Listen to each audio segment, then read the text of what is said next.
Sadhguru, what should be the role of a good parent in today's world? See, parenthood is a very funny thing. You're trying to do something that nobody has ever known how to do it well. Yes? Nobody has ever known what is the best way to parent their children. Even if you have 12 children, you're still learning. You may raise the 11 properly, the 12th one can give you works, you know.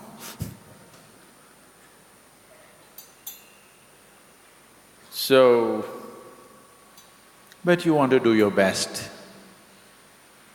So what is the best thing you can do? One foremost thing I would say is,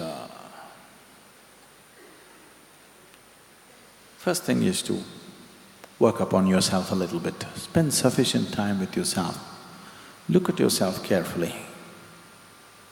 How you are, how you sit, how you stand, how you speak, what you do, what you don't do. I think you must look at yourself very carefully because the children are picking up everything rapidly and they'll exaggerate everything that you're doing. So, one foremost thing is, at least make yourself in such a way that you would like to be. Somebody may not approve, it doesn't matter.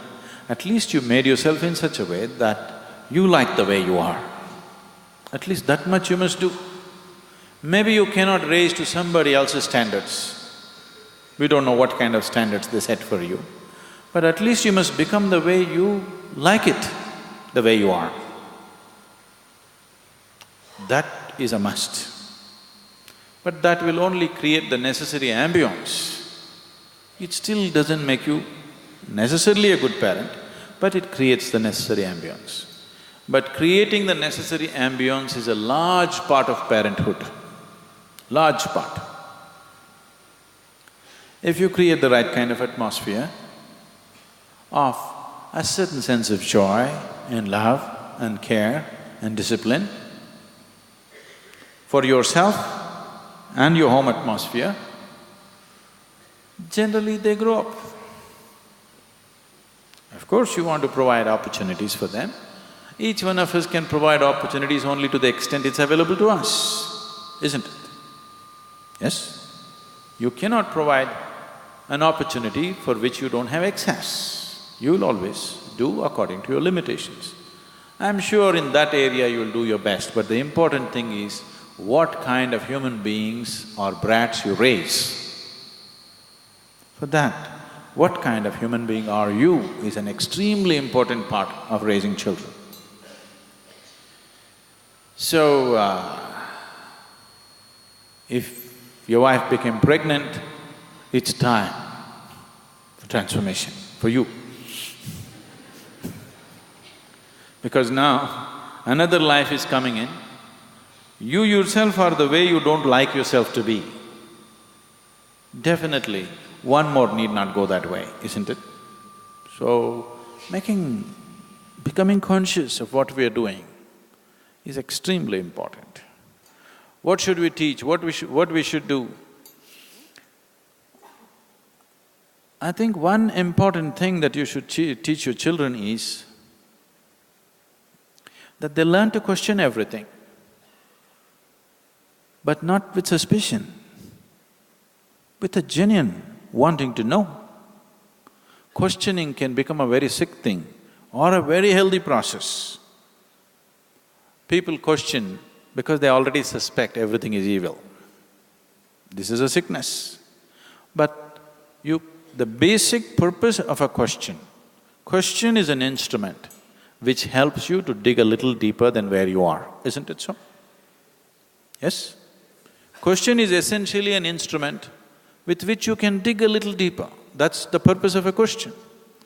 If you just bring this into your child's mind, that a child can question anything, including you, the way you are, if you allow that, in a healthy way, not in a sick way, questioning things because you think something is wrong with everybody.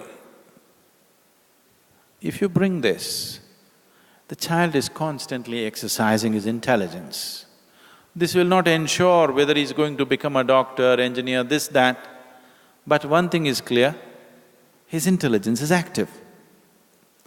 If you anyway put him through the necessary physical paces to give him a healthy body and an active intelligence, and of course some level of education according to what you can afford, and you bring him up without any sense of identity. Without any sense of identity, if you can bring him up, if you do not entangle his intelligence by being identified to this or that he's willing and open to everything, if you bring him up this way, the best possible that he can make out of his life, he will do.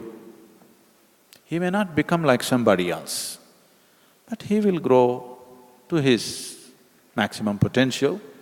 Of course, it depends on along the way who he meets, what happens, what situations he gets into, whether he comes into a spiritual space or he goes into a war zone, where he ends up, who knows? Those things you cannot control, isn't it? But if you create an atmosphere of love, meditativeness, openness, when you're not identified with anything, naturally there is no sense of prejudice. If you bring up a child free of prejudice, in a loving, very open atmosphere, generally they do well, but there is no guarantee. Because there are other influences in the society, you don't know into whose hands they'll fall tomorrow morning. Yes?